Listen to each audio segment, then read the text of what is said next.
First, I'm going to talk about reinforcers and markers a little bit.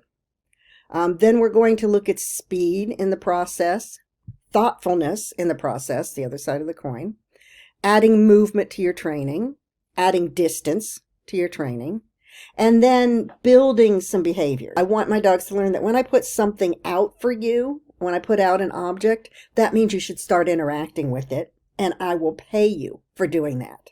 And so speed shaping is one way to get that going. What we're actually doing is teaching them to be operant.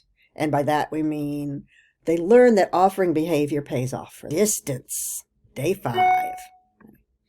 We're going to work with the Zen bowl a little bit, okay, because it provides a really nice way for remote reinforcement. So put the cookie over here, closer to me. Touch. Get it. Made it easier. Got success. Try that again. Touch. So if I have to reset here, that's okay. Touch. Get it. Good job. I want